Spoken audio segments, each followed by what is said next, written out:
জয় Hind. 7 news নেটওয়ার্কে আপনাদের সকলকে স্বাগত। আর এই মুহূর্তে আমরা যেখানে দাঁড়িয়ে আছি সেই জায়গাটা পানিহাটির অন্যতম পুণ্যভূমি বলে গণ্য হওয়া উচিত। কারণ আপনারা যে মূর্তি দেখতে পাচ্ছেন, যে পুজো দেখতে পাচ্ছেন, এটা কিন্তু আজকের নয় এবং কতদিনের পুরনো তা নিয়ে একটা বিতর্ক দানা বেঁধেছে। পানিহাটি যখন পণ্যহট্টে তার পরিচিতি ছিল, সেই পণ্যহট্ট কাল থেকে এই পুজো হয়ে আসছে বলে স্থানীয়দের দাবি, এবং সেই দাবির সপক্ষে বিভিন্ন যুক্তি খাড়া করা গেলেও এই মুহূর্তে যে ছবিটা দেখছেন, যে সেই সুপ্রাচীন মন্দির, ব্রহ্মার মন্দির, সেই মন্দিরটি কিন্তু আজকে ভগ্ন প্রায়, এবং যে কারণে এই মন্দিরের বাইরে মণ্ডপ বেঁধে আজকে ব্রহ্মা আরাধনা করতে হচ্ছে। এবং আপনাদেরকে এটাও জানিয়ে রাখা দরকার যে ব্রহ্মা পুজো পশ্চিমবঙ্গে কয়েকটি গুটি কয়েক জায়গায় হয়, যার অন্যতম এবং সবচেয়ে প্রাচীন বোধহয় এই পানিহাটি। আমরা এই বিষয়ে কথা বলবো এই পুজো কমিটির, এই পুজো কমিটি বলবো না, এই পুজো নিয়ে যে ট্রাস্ট, সেই ট্রাস্টের যারা সদস্য রয়েছেন তাদের সাথে। কত দিনের পুজো বা মানে সেটা নিয়ে কি মতান্তর? এত প্রায় 150 বছর অতিক্রান্ত এই পুজো। তো আমি আমার বাবা জ্যাঠাদের কাছ থেকে শুনেছি, আমার দাদুরা, তাদেরও যখন তারা ছোট ছিল সেই সময় থেকে পুজো। আর এই পুজোটার সূত্রপাত হচ্ছে, এখানে সামনেই একটি ঘাট আছে, আমদানি ঘাট, সেখান থেকে পণ্য আমদানি রপ্তানি হতো। তো এই অঞ্চলে প্রচুর চালের গোডাউন ছিল এবং কোনো কারণে এখানে একবার আগুন লেগে যায় সেই চালের গোডাউনে।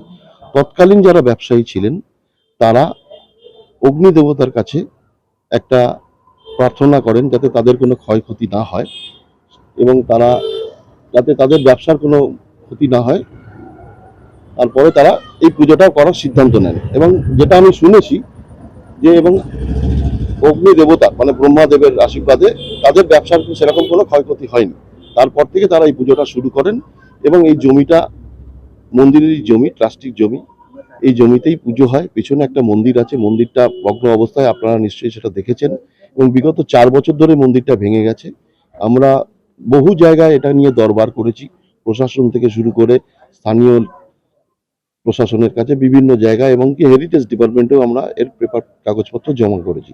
কিন্তু এখনো পর্যন্ত এই মন্দিরটা সংস্কারের জন্য কারোর মানে সাহায্য সহযোগিতা সেইভাবে আমরা পাইনি, যার ফলে আমাদের এই 4 বছর ধরে অস্থায়ীভাবে মণ্ডপ তৈরি করে এই পুজোটা করতে হচ্ছে।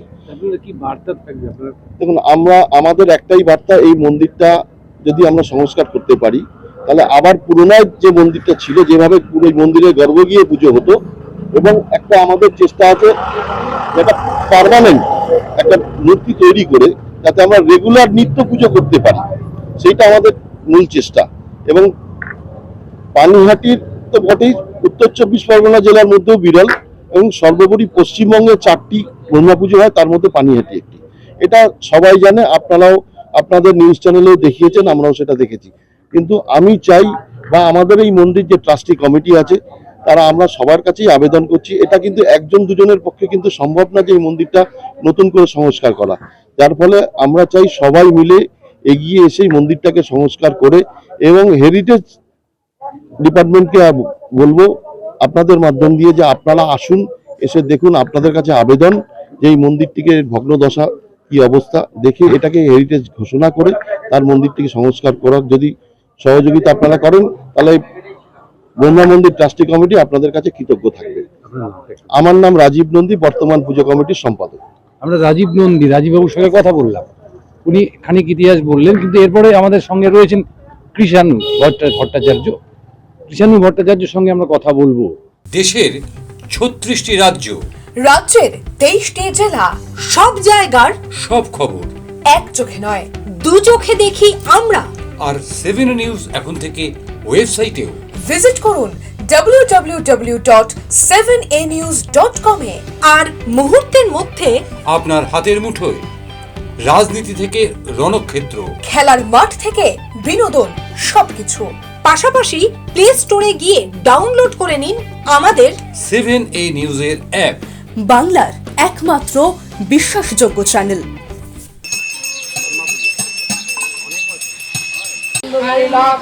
ওম দেবন্দময়ামকরুণা মনারুণা বিঘ্নহরন্তে লম্বা শরণাম মুজবে নমঃ। এই মুহূর্তে আমার সঙ্গে রয়েছেন কৃষাণু ভট্টাচার্য। আপনারা অনেকেই তাকে চেনেন বা যারা চেনেন না তাদের উদ্দেশ্যে বলি, পানিহাটির ইতিহাস নিয়ে গভীরভাবে এবং সত্যানুসন্ধান করবার জন্য যে চর্চা, সেই চর্চা যিনি করেন তার নাম কৃষাণু ভট্টাচার্য। কৃষাণু, কতদিনের পুজো হতে পারে বা কি এই বিষয়টা তুমি যদি একটু আমাদের কাছে খুলে বলো। বিষয়টা যতীন্দ্রমোহন দত্ত বা যম দত্ত তার লেখাতে পাচ্ছি। তিনি তো অনেক কাল আগেকার মানুষ, তো শতবর্ষ পেরিয়ে গেছেন। তার লেখাতে এই ব্রহ্মা পুজোর কথা রয়েছে এবং এখানকার চালপট্টির ইতিহাসের কথা রয়েছে। অগ্নিকাণ্ডের গল্পটাও সেখানেই কিন্তু পাওয়া যায়। আর আমাদের এই মুহূর্তে পানিহাটিতে এই প্রবীণতম মানুষদের মধ্যে অন্যতম বিশিষ্ট সাংস্কৃতিক ব্যক্তিত্ব রবীন্দ্রনাথ চট্টোপাধ্যায়। তার বয়স এখন 93 বছর। গত কয়েক বছর আগে রবি জেঠুর সঙ্গে আমাদের এইটা নিয়ে যখন কথা হয়, রবি জেঠু বলেছিলেন যে তার মা যখন বিয়ে হয়ে পানিহাটি গ্রামে আসেন সেই সময়েও এইখানে ব্রহ্মা পুজো হতো এবং রবি জেঠুর জ্ঞানত কাল থেকে এখানে ব্রহ্মা পূজা দেখে আসছে। তো রবি জেঠুর বয়স এবং তার মার বয়স অনুসারে যদি আমরা একটু মানসিক একটা হিসেব করে নিই, তাহলে অন্তত পক্ষে 120-125 বছরের একটা হিসেব কিন্তু আমাদের সামনে চলেই আসে।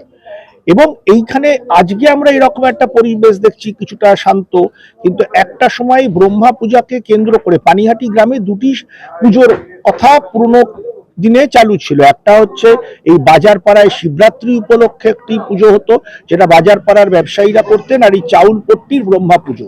এই দুটো কিন্তু 8 দিনের ব্যবধানে হয়। শিবরাত্রি 8 দিনের ব্যবধানে ব্রহ্মা পুজো, 8 থেকে 10 দিন।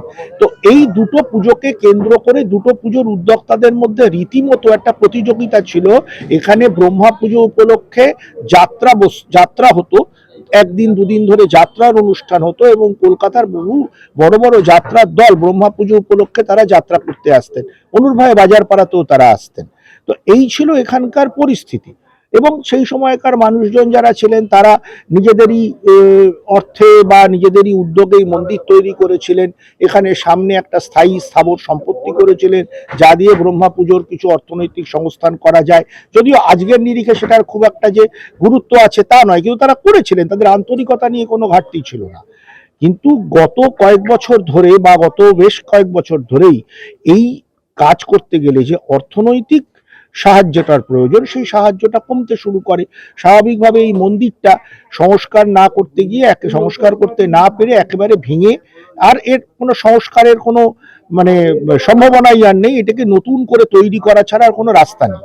তো এই কাজটা করতে হবে, না করতে পারলে আমরা কিন্তু এই যে পানিহাটি, পণ্যহট্ট, পেনেটি এই নামগুলো নিয়ে নানা রকম ভাবে আলোচনা করি, এখানে বাজার হাট ছিল ইত্যাদি ইত্যাদি, সেই ইতিহাসটাই কিন্তু আস্তে আস্তে কালের গর্ভে চলে যাবে। কেন পানিহাটি, কেন পণ্যহট্ট, কি পণ্য আসতো, কোনখানে আসতো, সেটাই কিন্তু মানুষের চোখে আর নজরে থাকবে না।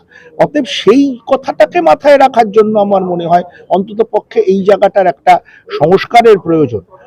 এখন সেটা সবাই উদ্যোগ গ্রহণ করলে, সরকার যদি তাদের পাশে এসে দাঁড়ান, তাহলে হয়তো এই কাজটা সম্ভবপর হতে পারে। না হলে এটা আস্তে আস্তে কি হবে, আমাদের যে পানিহাটির যে পুরনো ইতিহাস বা পানিহাটির যে ঐতিহ্য, সেই ঐতিহ্যটাই আমাদের চোখের সামনে থেকে হারিয়ে যাবে। এর জন্য আপনি মানে পানিহাটিবাসীর কাছে বলবো না, শুধু যারা ইতিহাস নিয়ে পর্যালোচনা করেন, যারা ইতিহাস বাঁচিয়ে রাখতে চান, তাদের কাছে কি আবেদন করবে? দেখুন, যারা ইতিহাস ভালোবাসেন তাদের ব্যক্তিগত সামর্থ্যে একটা মন্দির তোলা সম্ভব নয়। এটা করার ক্ষমতা বা দায়িত্ব যদি বলেন, তাহলে সেটা কিন্তু সরকার এবং তার সংস্কৃতি দপ্তর যারা দেখেন, সেটা দেশের সরকার হতে পারে, রাজ্যের সরকার হতে পারে, তাদের হাতে। এবারে আজকে আমরা নতুন নতুন অনেক ধর্মস্থান তৈরি করছি, নতুন জায়গায় নতুন মন্দির তৈরি করছি, কিন্তু আমাদের পূর্বপুরুষরা, আজ থেকে ধরুন আমাদেরও পূর্বপুরুষই বলবো, আমাদের 2 প্রজন্ম 3 প্রজন্ম আগের মানুষ, তারা যে কাজটা করে গেছেন, সেই কাজটাকে রক্ষা করার যে নৈতিক দায়িত্ব তো আমাদের আছে। সেই নৈতিক দায়িত্বটা যদি আমি মেনে নিই, তাহলে তো আমার মনে হয় না এই কাজ করতে কোনো রকম কোনো অর্থনৈতিক সমস্যা উঠতে পারে। তো এই বিষয়টা যদি সবাই মিলে ভাবনা চিন্তা করেন, সবার মাথার মধ্যে যদি বিষয়টাকে নিতে পারেন, তাহলে আমার মনে হয় যে এটা শুধুমাত্র পানিহাটির মানুষের কাছে নয়, এটা কিন্তু সারা বাংলার মানুষের কাছে। কারণ এখানে যে চাল আসতো বা চাল যেত, ওপারে আমার হুগলি জেলা এবং এদিকে চলে গেলে যশোর দিয়ে পূর্ববঙ্গ পর্যন্ত এই যে বাণিজ্য লাইন, বা আমরা আজকাল তো এই কথাটা খুব বেশি বলি যে ট্রেড লাইন ইত্যাদি ইত্যাদি, তো এই যে ট্রেড লাইন এইটাও কিন্তু নতুন করে আবার আমাদের কাছে ফুটে উঠবে যে এইভাবে কিন্তু একসময় পণ্য এদিক থেকে ওদিকে আমদানি রপ্তানির ব্যবস্থাপনা ছিল আজ থেকে 20 বছর আগে। তাহলে আমার আজ থেকে 200 বছর বা 150 বছর আগে আমাদের এখানে ব্যবসা বাণিজ্যের চরিত্রটা কি ছিল এটা বুঝতে গেলেও কিন্তু এই মন্দিরটার সংস্কারটা প্রয়োজন। কারণ এই মন্দির সংস্কার মানেই কিন্তু আমি ওই ঐতিহ্যটাকে ধরে রাখলাম, আমি চালপট্টির ঐতিহ্যটাকে ধরে রাখলাম, আমি আমদানি রপ্তানির ঐতিহ্যটাকে ধরে রাখলাম।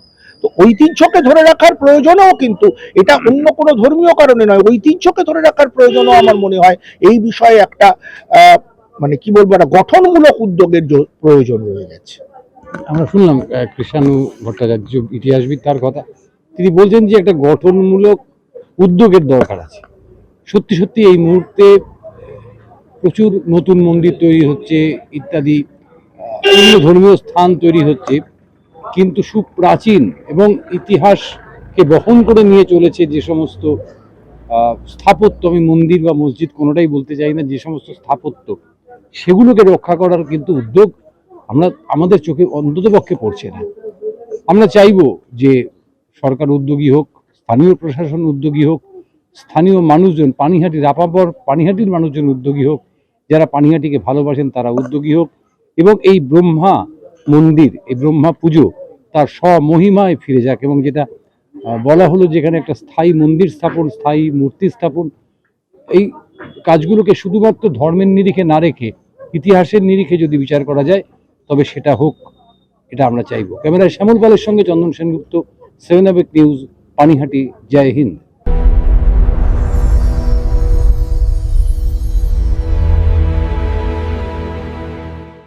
Elegance is never accidental. It is chosen, curated, defined by intention. In a world of excess, true luxury whispers. It does not compete. It does not demand attention. It commands it. At B20s, we create more than jewelry. We shape presence. Every curve is considered, every surface refined, every detail deliberate, crafted with precision, finished with restraint, designed not to overpower, but to elevate. Because luxury is not about display, it is about distinction. The quiet confidence of gold against skin, the subtle brilliance of light catching movement, the harmony between strength and grace. This is not ornament, it is expression, not decoration, but identity, a reflection of self, unapologetic, uncompromised, timeless. At B20s, modern elegance finds its voice without ever speaking. This is refinement without noise, beauty without excess. B20s, the premium luxury brand. Elevate your everyday.